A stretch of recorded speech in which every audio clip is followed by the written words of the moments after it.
What's up, everybody? It's been a minute. It's been a long time. I should have left you without a dope video to step two. um, rock with me here. I appreciate you all always checking out my videos. It's been a crazy couple of weeks just with work and a whole bunch of things. So anyway, like I said, I'll never leave y'all. If there was something super, super major in hip hop, I'll come back, of course, and give my 2 cents within a timely manner. But other than that, I mean, hip hop is, still the same old cesspool that it's been for a while. Hasn't really been much popping that I find like fascinating or something that really warrants my attention. And what has been, really interesting to me over the last year, of course, is this Israel-Hamas war. But y'all don't want to know about that though. But shout out to some of y'all who do, absolutely. And I have wonderful subscribers. A lot of y'all, shout out to you, who are very knowledgeable, very well educated. And this is exactly why I have this channel, because I know that there are people out here, especially young folk, who get it and who are very savvy. They're savvy with their hip hop knowledge, with their political knowledge, and if they don't know, they ask, or at least they are willing to, dig and do a little bit of, research, so they're not caught out there.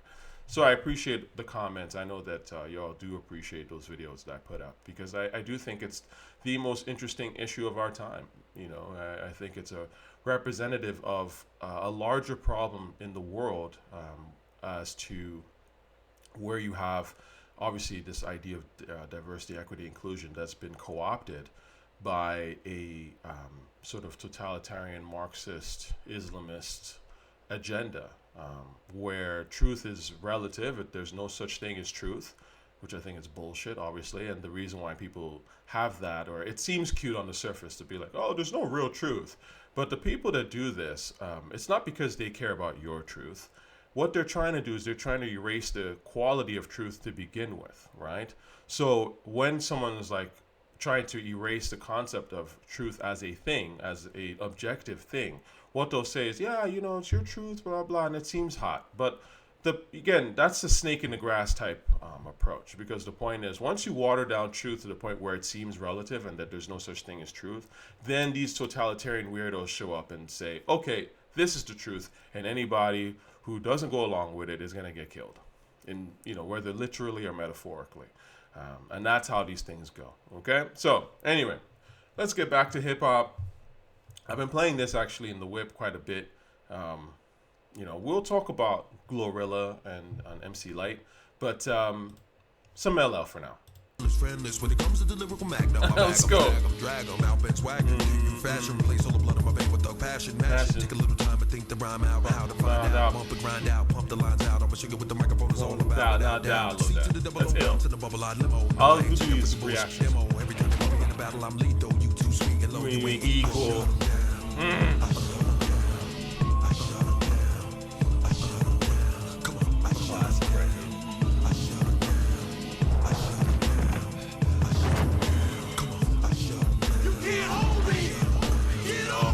I love this.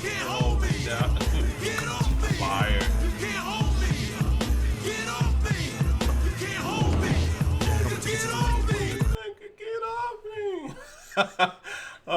These records, they hold up, man. The hard records, they always hold up. I mean, that song was made in what, 99? I remember hearing it in 99. It wasn't like a mainstream cut. It was just one of those kind of like album cuts. And it came because of Any Given Sunday. I remember that. I think that was 99, yeah.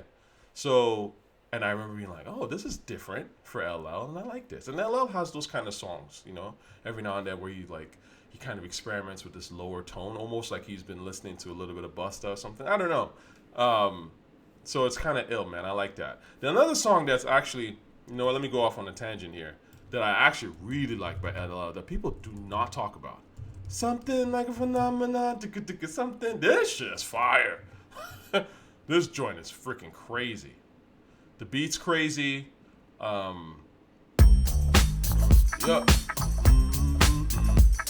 Yeah.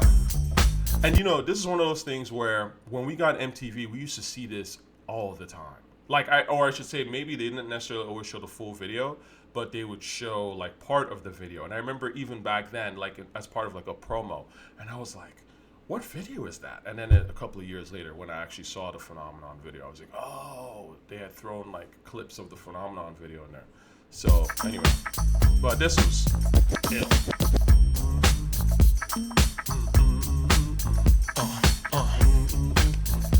This part, yeah. That was the part that you would see in these like MTV promos where LL's with the mic and shit. I'm telling you, man, people did some really cool stuff with videos. Fisheye lens, again, you know, Busta shit, right? Ike Williams. Baby girl was draped in Chanel, said she loved Tupac but hates some LL. That part too. You would like with the fisheye and he's between these two girls. I remember that. Seen her at the bar with anklets and toe rings. She could take a prince, turn him into a king. I was looking at her in the line. Yes, this joint's fire. This. Anyway. We're here for the ladies, okay? But I just happen to be on, you know, a bit of an LL kick recently. And again, this is what makes these guys legends. It's not who did they date, who did they sleep with, how many Billboard, whatever, nominations they got, how many Pulitzers or Grammys. We don't care about that shit. It's just, do I listen to you on my day-to-day, right? Like, am I in the car? Am I at a football game? Am I at a basketball game? Am I at a party and I feel like, yo, I haven't heard this LL song in a while. Let me throw that on. Or I'm just at home listening to this. This is what makes you a legend. There's replay value. It's songs that are actually dope that just hold up. It's that simple. I mean, it is literally that simple. Anything else is people just making shit up and trying to throw sauce on it. Make good music and you will have legendary status. Beyond that, nothing else. It doesn't matter what you're talking about, whether it's the most deep. It's not that. It's just, is this song dope? Is it memorable? Do you enjoy it? Do you still enjoy it 10, 20, 30 years later? Because, you know, when stuff's really dope, it just has a certain replay value to it. So, Glorilla, let it cook. Let it cook. All right. I did listen to this album. I listened to this album a little while ago, and just want to give you my overall thoughts. I did go track by track. You know, Glorilla is one of those people. Glorilla, I would say, is probably the best new rapper. And I said this before, but of the last year or so, in terms of when she came on the scene, she had a certain effect, I think, right away, or at least a certain thing. And I saw it. Again, you know, I listened to FNF first time and I was like, yo, this girl's dope. Like, she's doing something. Again, not the craziest thing I ever heard, but certainly compared to her counterparts coming out in the new school, I thought she was easily the star. She had a good voice. She sounds like Megan Thee Stallion, but way better in my opinion, because her voice just has a heavier feel to it. I can take her voice more seriously. You can tell that Glorilla is just a better rapper. Megan Thee Stallion's voice is a little too flat for me, and it doesn't have the aggression that I need. Whereas Glorilla, it sounds like a lady. She sounds female, but it has that right aggression that you need to be able to ride hip hop beats, right? So Glorilla to me is just a far better rapper. And then of course Glorilla has witty bars. She says funny shit. I mean, again, it's sort of poppy and, you know, like not the deepest stuff, but it's funny at least, you know what I'm saying? And it does come through with some charm. And I saw the effect. I mean, I would see, you know, I remember hanging out, I think it was in Atlanta, with the year FNF came out or something like that, and I was hanging out with this one girl, and she was blasting Glorilla, like Glorilla was the new Nas type shit. Like, yo, everything this girl says, I feel her type of thing. And I was like, yeah, okay. I mean, but that's the thing, like, people that come with some serious shit, like, who are doing stuff that's pretty good, like, even if they don't necessarily sell right away, but people know who they are, you know, and people will pay attention. And if you continue to deliver, then people will like you. Now, I personally, if you want my honest opinion, I do think that Glorilla hasn't made a song as good as FNF since. I mean, she's come kind of close every now and then. TGIF, yeah, Glow, like she has at least not completely fallen off. So that's good on her. But I do think I almost imagined a different trajectory for Glorilla personally. You know, I feel like she just continues to make the same sort of song over and over again. I'm from Memphis, yeah, ho, you know, sort of like a almost TikTok kind of thing. And it's a little sad that she's gone that route, because I kind of feel that it would have been nice for her to go a little bit more hip hop, quote unquote. And I'm not saying DJ Premier, boom bap. That's not what I'm saying. But I'm saying more like even like her be the new Project Pat. You know what I'm saying? Like, get some harder, like continue getting some harder beats and just spit that shit. You know what I'm saying? So anyway, but that's just my opinion. You know what I mean? Now we're talking about this album, Glorious. So the first song, hold. This is mad boring. The next song on here was Procedure. You know, it's funny when I looked at Procedure, right? And I remember thinking to myself, I was like, damn. I was offended listening to it. I can't co-sign these rhymes. You know what I'm saying? Like, but it's how some of these ladies really feel. You know what I'm saying? Like, let's see here. What was the say? There was a line in here where I was like, oh my God, no simp in 2024. Give me a break. I can't remember. Get him out his money. I wouldn't even let him eat it. Like, oh no. Like, no, we're not doing that, Glow. We're not doing that. Please, no. You know what I mean? But again, this is just the way that, like, a lot, well, I wouldn't say a lot, but definitely there is that attitude in the air where ladies are feeling empowered because they, you know, we have become a little bit more vain and we celebrate the female body, which is fine. I mean, we all love the female body, but it's getting a little out of hand. Just a little bit. So I'm offended by Procedure. So skip. The next song here was, I believe, TGIF. Oh, hey, got a backward full of za. I like that song. I think this is the best song in the entire album. Yeah, I mean, easily, right? It's the single, it's the video. I thought that this was the standout, and the video is pretty good too. So yeah, we already know this song. The next one was What You Know About Me. Let's see if I can find this one. I didn't quite care for this record.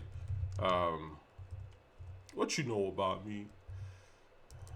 Let's see what Glow is saying on here. Oh, there's a video for this? Oh yeah, that's right. There's a video for this shit. Yeah, this was the Wipe Me Down, Boosie thing. I mean, again, you know, the thing with Glorilla that I like is, again, it's not that she's doing anything super, like, creative or, like, amazing, but she at least has a bit of charm, so I can take her narcissism. When she's talking about, I'm gonna get him out his money, I ain't even gonna let him hit or whatever, and all this other, sort of typical female girl rap shit, actually, when you think about it. But she does it with charisma, so I can at least kind of laugh, and it's kind of like, it's like cute, you know what I mean, in a way. So I like that Glorilla is able to do that, but at the same time, I do think that some of these beats they're just getting into the retreadville, and I don't really like that. I think that, again, Glorilla, I think, cheats herself by having some of these beats that just, yeah, it's okay, this is an old Wipe Me Down kind of thing, but you came out the gate with a Hit Kid beat that was one of the best beats of that year, easily, right? Even though it was very much in the vein of 3 6 Mafia. Again, when I say Project Pat, right, look back on Mr. Don't Play. Like, I would have hoped that variety of production, one of the best Southern rap albums ever, by the way, but that's kind of what I expected from Glorilla, to really come with that flavor. Like, the way that those beats, they're not all Chicken Head. Chicken Head is one type of beat. You've got So High, like the way that just sort of rolls, fucking with the best. There's certain records on there. Obviously, the very famous one, If You Ain't From My Hood, right? But they're all different. They're all very Memphis, but they're all different. And that's what I was hoping from Glow. Like, an updated that, in a sense. But instead, she's kind of gone into this sort of plasticky TikTok thing that I'm just not really feeling.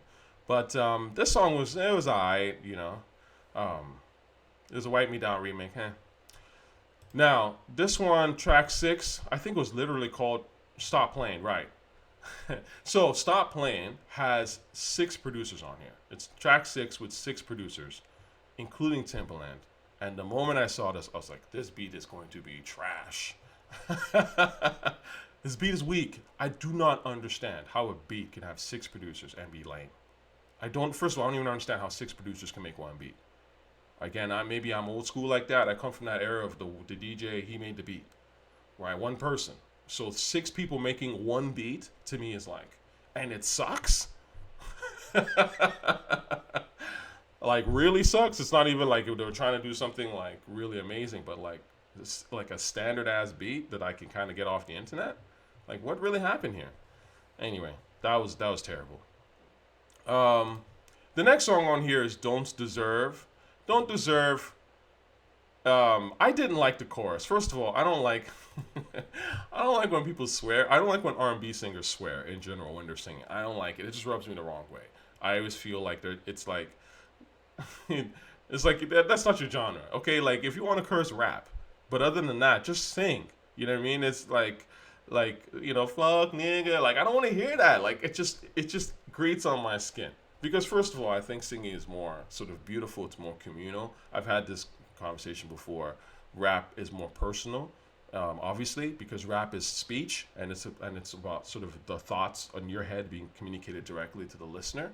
So yes, if I'm talking to you, I will curse or I could curse, and it makes sense because it's personal, it's speech.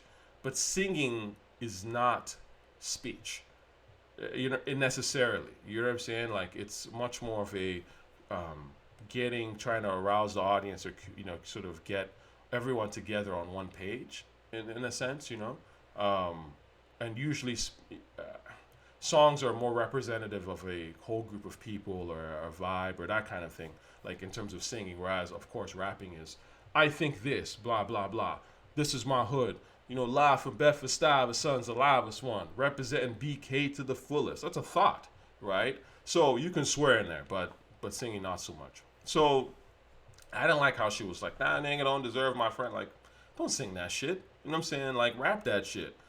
But sing something else, right? That at least, can uplift the people, because that's kind of your whole point. Like, the whole point of your chorus is, don't ever let him cheat on you. Don't ever let him beat on you. Again, she's, Mooney Long is trying to get an overall sort of, communal, like, for people to participate, right? In a sense. That's what singing means to me. So to swear, it just throws it all off. I think that Glow's is speaking some real shit here in a way. Again, it's nothing that's like particularly deep, but we've all been stupid for these niggas once upon a time. Red flags be looking green, we get colorblind. And Glow has personality. The way that she's rapping on here shows that, and almost like she's speaking from real experience, whether her or people that she knows. So again, this could have been better. The beat was weak, but overall, it speaks to her audience. Even though I think that the track itself was kind of mediocre. Now the next song on here was "Rain Down on Me." What I thought was interesting about this particular song is Kirk Franklin's on it, and it was terrible. Another track where there was like 7 producers, also weak, but. The sort of gospel trap thing, which is not for me at all. So I do think that she had a line in here where it's like, I randomly rebuked the devil. I think she said that, and I just was like, that is funny. Yeah. At times, I don't know who to trust. I randomly rebuked the devil. It's a very black woman thing to say. Black American type of woman, religious type. So, anyways, I thought that the song itself it just wasn't for me. And especially, I was like, oh, there's going to be a choir. And so I started skipping, and then I skipped to the end, and sure enough, there was a choir. Skipped to the next song.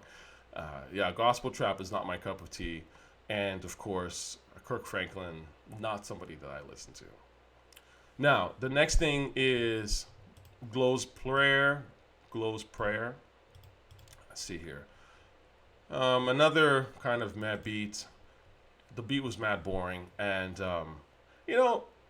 again, she's kind of rapping about dudes, which I always think is interesting, because this will sound like a stereotype, but in a way, sometimes like women will say, well, what, like as guys, will judge women and say, oh, all you do is ever talk about dudes, blah blah, and we'll be like, no, we don't. Like, we talk about other things, and we, but then. You'll catch the same women talking about dudes, like, every time. Girl, what happened with him? All this shit, right? Anyway, that was what, like, made me laugh, where I was like, oh, she's still rapping about dudes and relationships? Like, I thought, like, she's an independent woman. Doesn't she have other things to rap about? Like, you know what I'm saying? Get into the bread, the new business, or whatever, right? But at the end of the day, she's still rapping about dudes. Like, anyway, so... The next song on here was How I Look, Another weak ass record. There was a lot of songs on here. Megan Thee Stallion. I don't care. I don't about Megan Thee Stallion. So this was mad boring. But of course, there's some funny lines in here. You know, like as usual, Glow's always, she's always good for like a funny bar or something like that. Just wrote like, let me see. Actually, I think I had written. This was kind of fun. Just wrote by the cemetery. It's plenty room for hoes. Basic, but funny. Fuck the money missionary. Got plenty room for more. Okay.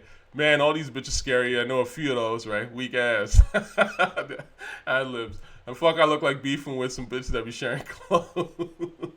That's some hood shit. Like, you broke if you really sharing clothes. Well, I mean, not that. Yeah. Anyway, I do think that's a pretty good put down. But there's little. And then she has the like, like she's surprised and shocked at at this gang of hater females that are sharing clothes. Again, Glow will always say something a little bit humorous and funny, even when the songs are basic and retread. So, look, we're not working with very much out here, okay? This is the state of rap right now, okay? It's a cesspool. It is what it is. The next song on here was, I think it was Step or something like this. I don't remember a word about this. One producer, which was nice, but this was completely yawn. Let's see. Now, the next one here was Let Her Cook. Oh, yeah. Actually, no, let me go back to this Step record. Because there was a song, again, speaking about Glorilla having bars, right? Yo, she had this line that made me crack the fuck up, man. And I was like, again, I fucked with Glow. No one would say this. I'm half celibate. You can't fuck, but you can eat this pussy. The fuck? So I've never heard the term half celibate. I cracked up when I heard that shit because obviously you hear particularly sisters, but they'll go, I'm doing the celibate thing. So for her to say that she's half celibate to me is hilarious. It's literally a term I've never heard. But again, simple things like that can coin phrases, right? So I thought that was pretty hilarious. Anyways, but my friend was cheating, but I ain't seen her. I wasn't even looking, So, again, Glow will say funny shit. But the song overall was pretty boring. But, moving on. So, this one, Let Her Cook. Dun, dun, dun, dun. Let Her Cook. Now, I want to say that this was a C Murder. Downfallman, right? I think that's where the beat comes from. Again, it's a retread, and I just feel like Glow should really work on the production. I don't know why. This is always a thing for me with rappers in general because production is number one to me. But especially someone like Glorilla, you have access to good producers now. You're a known entity. Like, you should be getting better beats than this, man. It's not a bad song. It's not a terrible song, but it's just undercooked, right? And even, Let Her Cook, right? I like the idea of cook, obviously, you know where I come from, the master of cooking, the original chef, the OG chef.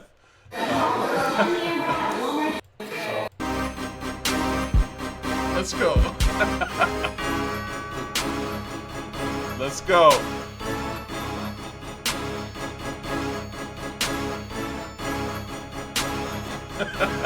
This shit's fire. I swag, I cook, I swag, I cook, I swag, I cook, I swag, I cook, I chef, I chef, I chef, I chef, I chef, I chef, I chef, I chef, I swag, I swag, I swag, I swag, I swag, I swag, I swag, I swag, I cook, I chef. Knife, pots. Brilliant. Anyway, so as soon as I saw Let Her Cook and she was saying that, I was like, oh, that's Lil B shit, right? A lot of these people be taking sauce and swag from Lil B and don't admit it, but it's all right. So anyways, but this song, I think Let Her Cook was probably maybe like the second best song on here, maybe second or third best, however you want to kind of, relate it to. Probably the second best song, but I didn't love it either. Again, TGIF to me was a stronger song by far. The rest of these were just there. And then this one, I Love Her. I don't remember anything off here. T-Pain, I don't know what T-Pain was doing here, but this was terrible. And This is straight trash. And then the Queen of Memphis was the last song on here, last real song. Yep. And this was also trash. So, ultimately, I thought that this was a pretty weak release, right? I mean, but TGIF was there, so at least it wasn't the worst release we've ever heard, but it certainly was pretty weak from a Glorilla perspective. But hopefully, Glorilla improves from here. I think she's made enough songs now. In my opinion, if I was giving Glorilla advice, to just say, hey, you know what? Like, people fuck with you as a real artist. Like, you're kind of selling yourself short by doing these sort of like TikTok-y type of songs. You know what I'm saying? Like you're pretty decent looking. I think Glorilla's cute. Like, I don't think she's the hottest girl in the world, but she doesn't have to be, right? Like, again, you just have to look decent enough, because obviously we do care about looks in our vain society. But I think Glorilla looks decent enough, and the truth is, her talent, she has actual talent. She has a good rapping voice, and I think she has decent bars. So she should flex on that. And, let the others who don't have that, let them deal with the image and the TikToks and shit. Like, or make one TikTok song every now and then, but like, make some like deeper shit. Go back, do that Mr. Don't Play. Look at, try and get beats that have real atmosphere and really have like some sort of storytelling potential, and like, flex that shit. Because I think Glorilla could really make something much stronger. Now, the reason I bring this up, and I thought it was interesting, because when I heard Glorilla's album, I actually was listening to the MC Lyte album as well, because a lot of people might not realize. But MC Lyte has a new album. And I'm not sure how I found out about MC Lyte having a new album, One of One. So I had seen an interview where she was talking about she had been recording this for a hot minute, and then it finally came out. Now, she had that song with Queen Latifah, I think called King or something like that, which I liked the sentiment.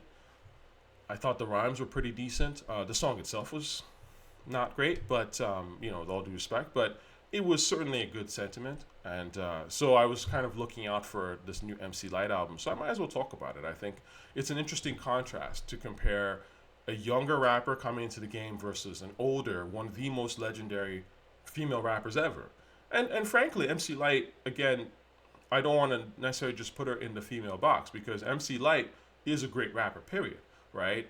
You're talking about somebody who just has a certain vocal presence, and a lot of dudes have like taken bits and pieces of what she's done too. So it's not just for the ladies, but female rap is somewhat still of a novelty in rap. Unfortunately, I would love to see that change. I know that there's a lot more female rappers out today, but they're still rapping like as though they're novelty, if that makes sense. Like, look, the audience for rap, I would argue, is mostly, it's hard to say, because it depends on what your market is. Like, if you're making sort of like casual, for the casuals outside, then I would say like the bigger market is probably white girls. But if you're trying to make like rap music that, hip hop heads like myself would like, then I think your audience is a lot smaller. And then you're looking at like black males, white males type of thing, right? And then it gets more male, right? So in that space, then females are even much more of a novelty. So I understand the challenge. My point is, I thought it was be interesting to just kind of compare the two, an older stateswoman, so to speak, versus a up-and-coming debut rapper in Glorilla. So we've kind of looked at what the debut rapper is talking about, right? Essentially, I'm the baddest bitch. These niggas ain't shit. You know what I'm saying? They can get, I can get this money from them, but they ain't gonna fuck, right? And girl, don't let them beat on you, okay? And hoes, don't share clothes. Don't diss me, because I'll diss you even better. That's sort of the world. And God is great, of course. Gotta love Jesus, right? Like that's an essential part too. So, and I think that's essentially what Glorilla is saying on that album. And now you compare it to MC Lyte. Let's see if I can start with this album, One of One. I'm going to try and find this.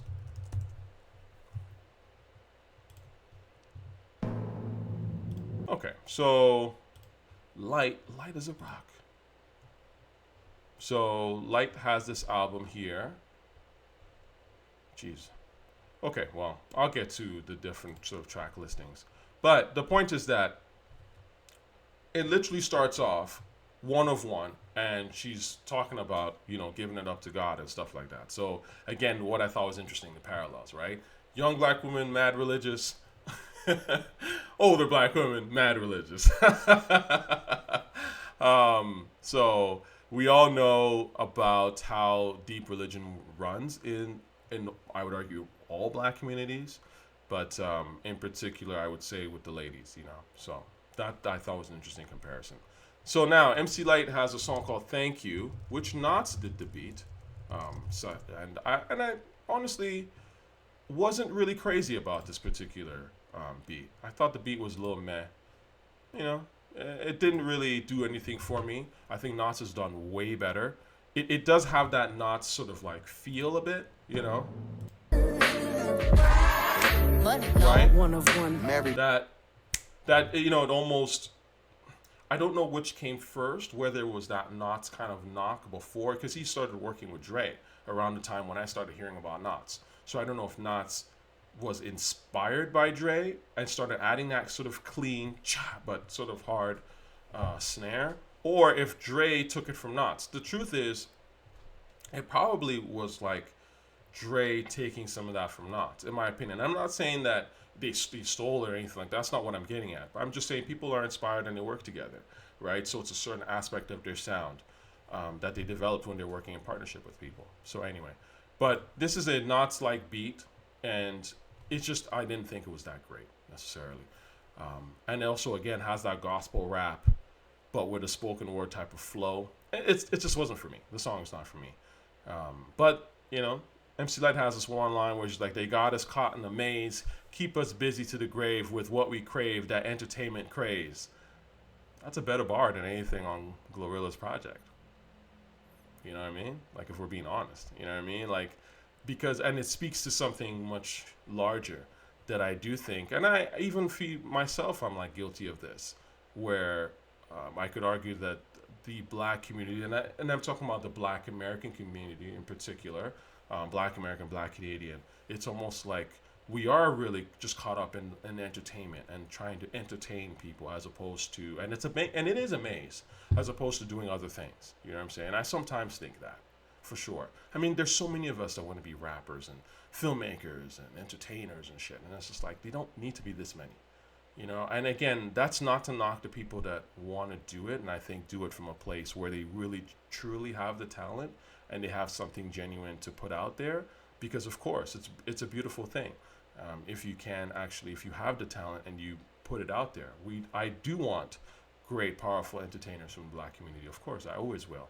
But there are so many of us that are chasing like entertainment shit where I'm like, come on, this is not your talent. Like, you know what I mean? Like, I'm sure there's other things that you're just much more talented at. Anyway, so I like that line. It was real to me that MC Lyte put out. So the next song on here, MC Lyte put on, was Life and Luxury. So Life and Luxury was a little weak to me. Let's see here. One of one. So this was essentially I think Scratch did this beat, right? This beat sounded to me like some old G Unit type of beat from like 2003. It was boring. I don't know if this was one of those things that Scratch just gave her, like it was like kind of in the vault, but this was not a good beat, with all due respect. And I love Scratch. I think Scratch is brilliant. He did Shut Him Down. Scratch has done a lot of brilliant beats. A lot of people don't talk about DJ Scratch. DJ Scratch has some brilliant shit, right? Actually, again, it's also interesting when I think about it now, man. When I was talking just earlier about LL Cool J, Shut Him Down, right? And I was like, oh, it sounds like he's doing the Busta thing. It didn't even occur to me that Scratch made this beat, right? That's literally Busta's producer. No wonder. He's like, LL's probably like, oh, I would love to do some I'd love to do some Busta Rhymes type shit, But again, when I hear it Shut Him Down, it's not like I heard it and went, that's Busta Rhymes. No one thought that. I didn't think that even back then. I just thought, oh, this is a different vibe for LL, but it's dope. right? But it's only, of course, as a seasoned hip hop listener that I'm like now listening, being like, he's kind of doing some Busta type shit on this a little bit. But again, in his own way, he's not doing it's not so kooky compared to Busta, right? It is his own interpretation. And that's what you're supposed to do. I don't consider that biting at all. I think, in fact, that's brilliant. And I think that's very smart of an artist. You can sort of copy, like, or get inspired by someone's vibe and then make it your own thing, right? To the point where we almost don't notice. And even if we notice, it's very slight. As opposed to, I am literally doing this person's sound and style. That's corny and boring, right? Anyway, did not care for Life of Luxury. I think Scratch has given much better beats. So this one to me is a total skip. Now, the song that I was talking about earlier, King King, this beat was done by Knots and Warren Campbell. Warren Campbell was the guy, he's done some stuff before. I was looking him up, trying to remember what it was. Oh yeah, he worked with like Kanye. I wasn't crazy about his beats, and I say that respectfully to Warren. I wasn't really loving his production on here. In fact, I think, again, and I don't want to say this disrespectfully, but it does show the difference when you start to look at some of the name producers on this album and what they give MC Lyte. It's like, oh yeah, this is why, again, producers are worth everything in gold. And you know, a great producer is really like something that's not that easy to find, because anyone can make a beat, but most people make beats that are weak, right? But people to repeatedly make great beats, that means they think a certain way and their ear is a certain way, and that shit is invaluable. So, King King, meh. You know, I appreciate the sentiment. The beat is dull though, and I feel like when you make songs like this that are preachy, quote unquote, and I have no problem with it being necessarily preachy, but you just got to be dope. You know what I'm saying? Hey, young world, the world is your still wandering world, young world, right? A song you could say is a little bit preachy, but it's fucking dope. The beat's crazy. The way that Slick Rick is coming at it, he's singing to you, rapping, right? I mean, again, this is the playbook has been there in rap, right? If you're gonna make something that is going to teach people things or is a little bit preachy, make it engaging and make it something that people almost can get into and almost will not even notice how preachy it is until they listen to it subsequently, right? And that's how you make the really great shit. So anyway, but I didn't really, as much as I didn't care for the beat and the song overall, what I loved about it obviously is the sentiment of it, and she was making a song to, you know, big up black men, right? And I appreciate that, MC Lyte. I really do. There is not a single song like this on Glorilla shit. Glorilla's album is riddled with, you know, hating on chicks, hating on self to a certain extent. God is great, right? And I, you know, some of it is also different personalities, and some of it is also obviously age, right? MC Lyte is older, and so has reflected a little more in life and is more introspective. But again, we hope that Glorilla can get to that place. And truth be told, this is why it's important for someone like a Glorilla to listen to an MC Lyte. Because instead of like making all these mistakes and going about shit the hard way, why not just listen to people who have already done and gone through what you've gone through, and so you don't have to make their mistakes. And even if you do make a mistake, at least it's a mistake we haven't seen before, and so it can help teach the next generation. But if you don't pay attention to the generation above you and you just keep repeating the same mistakes, right, then we're stuck in a cycle, right? And that's the problem. And it's boring at the end of the day. So I think this is really important. Like, ladies, new female rappers, yes, you know, niggas ain't shit and all that stuff. And brothers are definitely doing you dirty in certain ways and all that kind of shit. True. I get it. I'm not saying you shouldn't speak out on it. I am not censoring you, because I do think it's important to keep it real and to keep brothers in check. But I also think that, again, like all things, you can catch flies with honey, as they say. You got to add a little bit of sweetener, something sweet in there. And also, you know, it's nice to big up the brothers every now and then. And of course, the same thing goes for the brothers. You can't just be talking about, you know, bitches this, bitches that, you know, whatever. Like, you got to make songs that at least respect the ladies, show that you love them still. And you know what? I will say that when it comes to, as much as I'm even criticizing the ladies on this, I have to say that sadly, the women can be a little bit better in this regard, because even at least MC Lyte even has a song like this. I can't remember the last time a male rapper made a song that was just like, "What's up, Queen?"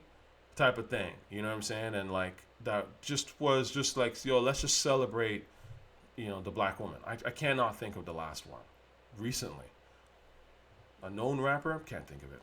So there you go. The next song on here, or this skit, Sunni Block Barbershop. This was actually a funny skit. I actually liked this skit. It was pretty decent as far as skits go. Now the next thing here is To Rock the Mic. To Rock the Mic was just boring. This is a Warren Campbell beat. Wasn't feeling this record at all. Found it too old school. Now the next one here is 1 to 5. Warren Campbell made this beat. I will say that this was probably the most active. Like if you hear it, I'll give you an example. Let me play a little bit of it so you get a sense of what I mean. To rock the mic, move too fast or do something rash. Ball alert, I had a booty on blast. And number one, grip your mic. It had a little more.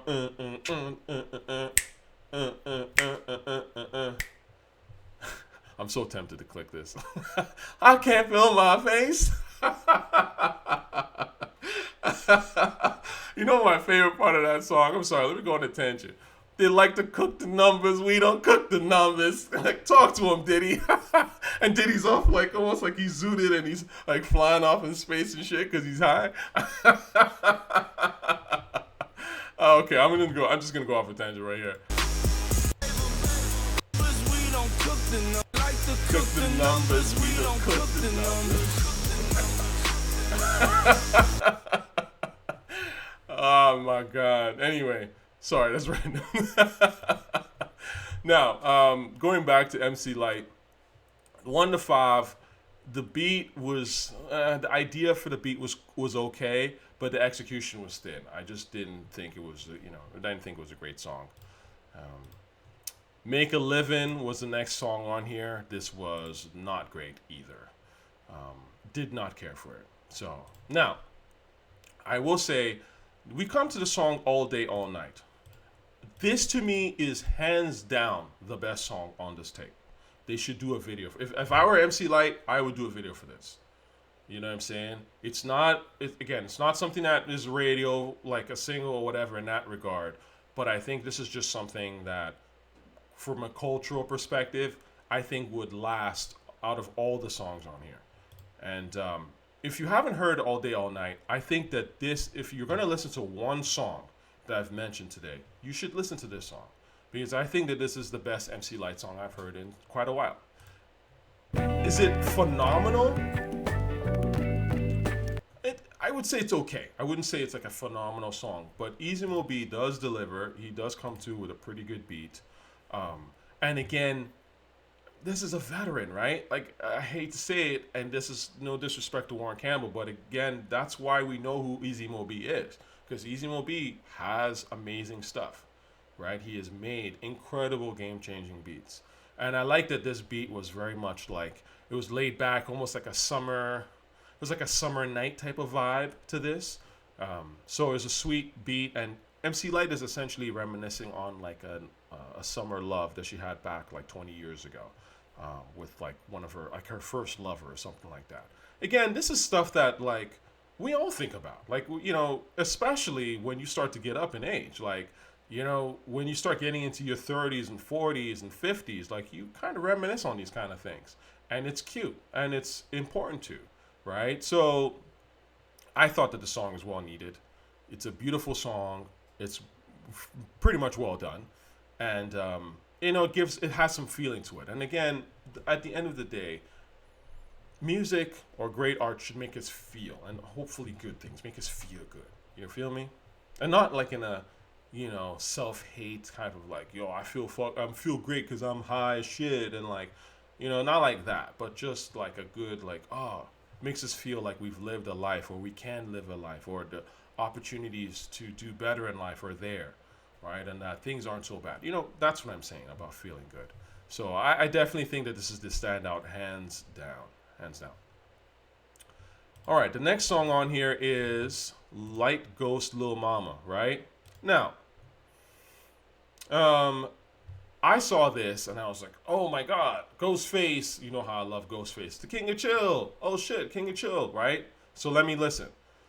The beat's meh, not the greatest song. They're complaining about sort of ownership in the rap game, which is an important topic to talk about. I think, again, this is one of those things that the younger generation should pay attention to. Maybe not necessarily like, what am I getting percentage and masters? I'm sure all that stuff's important too. But the overall point of like trying to understand, looking at the potential of what you're doing, right? Because in MC Lyte's day, they had no idea how big rap was going to become.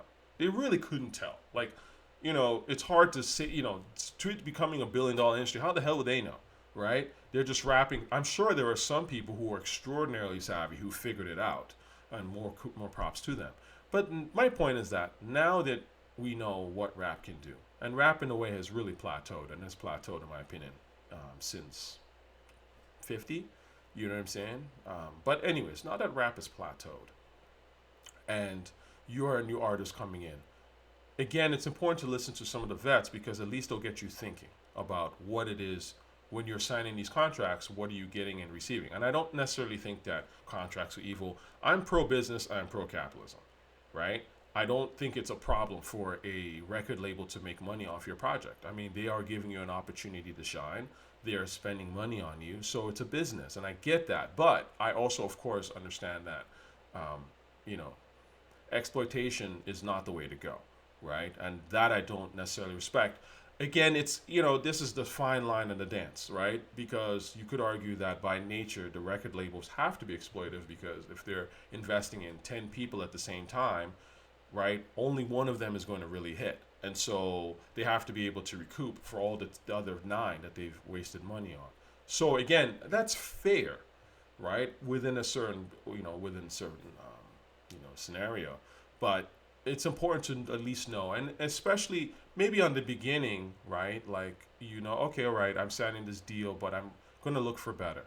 Oh, the whole point that I'm trying to state here is just try to be a little bit more future focused, right? And that's the important thing about listening to people who are from the past, because they can get you thinking about things that you should be thinking about.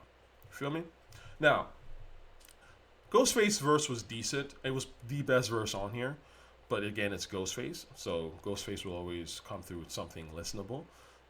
Lil Mama's voice, I actually like her voice. I was surprised. I haven't heard her in a while. And I was like, oh, I actually kind of like how she's sounding now.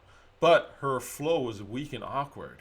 So it was like, on this beat, it just didn't really fit. So that was weird. And the beat's meh. So overall, this is not a song that I think really warrants much attention. Anyway, moving on. Kick back, relax. I hate to say this, but this song sucks, and it's an energy nosedive. So you're coming from the all day, all night, and then the Lyte Ghost Lil Mama, and then it's just like, oh, we've nosedived into some weak beats. You know what I mean? Q-Tip's on here, but you don't care, right? Because the beat's just so whack.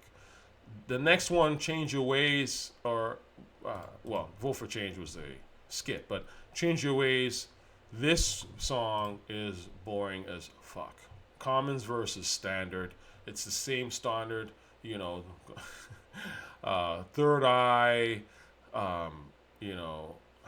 Cabrini Green. I was going to say, yeah, Common hasn't done Cabrini Green type raps in a while, but right, the depths of a man, the depths of where I stand, this is holy land as my soul replants. Like, this is that, again, that vague vegetarian rap, but not that, like, Common, tell me something about, like, how you're living right now, right? Like, what's up? You know what I mean? So I kind of looked at Common's verse as being standard. And obviously the beat's so plodding that it just doesn't really matter. And by plodding, Plodding, plodding. Just boring. Just, feels like you're moving through molasses and shit. Anyway, the next song, Woman, was another Warren Campbell. The beat was Yawn. Of course, Big Daddy Kane. I'm like, oh shit, Big Daddy Kane is on here. So I wanted to hear it. It's a dedication to the ladies and the mothers. And look, again, good sentiment. This is something that's important. BDK was okay. Of course, BDK is good. And Salt. Actually, Salt, I liked that Salt was on here. And her voice, I love Salt's voice. Salt from Salt and Pepper, right? The flow wasn't super smooth, as I'd like, but the voice was good. And Salt's voice is still there. So, hey, Salt, if you ever see this or anyone who can get to Salt, keep making music because your voice is still there, right? Just get a dope beat, and you'd be surprised at what, be inspired, and you'd be surprised by maybe what Salt can put out because I think her voice is still there. Anyway, the next song is All Right. This was a very flat beat. This beat was boring. Now, she's talking about how she got jerked in music business, which, again, I think is kind of, I would say, almost a quarter of this album was talking about that, reminiscing on just being jerked and sort of negative experiences with the music industry. So, I mean, at least she's rapping from a real place, but just something to think about. And this was something I didn't care for. And, of course, then we've got some wisdom from Easy Mo B. The question that I have, and this is an excellent question, right? The question is, how do we age gracefully, yet at the same time continue to still be able to be who we are? And that is the number one question when you are an artist and you make great shit. Okay? It really is. And it's something that, again, the stands and the weirdos don't really pay attention to and they don't care. But I care about this a lot because when you look at people like Nas, right? The reason why we respect and venerate Nas is because Nas has aged gracefully in a lot of ways. Yeah, those Hit Boy albums were garbage, but they were, if you look at Nas's career in terms of what he was trying to do, he was trying to age gracefully. He was looking in the long term. He wasn't just, I'm on the corner doing Illmatic shit. And I never expected him to be. But what I expected him is to be who he was, Illmatic Nas, which is the best Nas, which is the Nas that we all fell in love with as hip-hop listeners, and then carry that and, expand the topics and sort of expand the vibes, right, to a certain extent. And that's why, again, I say Lost Tapes, to me, is the best Nas project outside of Illmatic, because that's Nas 10 years later, in a sense. And it's very Illmatic-like, but it's not Illmatic, if you know what I'm saying. He's aged gracefully, right? Even you listen to songs like Bye Baby, and that's a different Nas. That's a Nas that's aging, but aging, I would say, more so gracefully. So again, that is the crux of the matter. If you as an artist can figure out a way to retain who you are and retain your essence while evolving in a way that's graceful, you are going to take over shit and you're going to make people go, oh my God, right? Jay did this. Jay aged gracefully. You look at what Jay was rapping about when he first came out, Reasonable Doubt, and even as he started to move into Blueprint. Blueprint felt like Jay had aged, but in a graceful sense. He's not just thinking about shit on the corner. He's thinking about big business because he's always been interested in big business over soulful beats. Again, that's what we want. You look at the rappers that have done this. They've laid the blueprint for you guys, okay? So I thought that what Easy Mo B said is spot on. And lastly, Music Is. The final song. And back to the church, because it started with the church, ends with the church. Warren Campbell did this.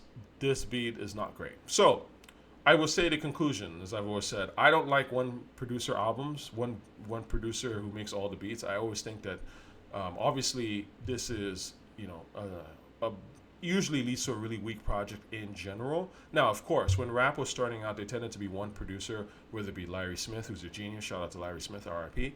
But, people were doing Pete Rock, RZA. I mean, these were geniuses, right? So the fact that they were even able to make half of the album being amazing or all of it being amazing is a testament to how brilliant they are.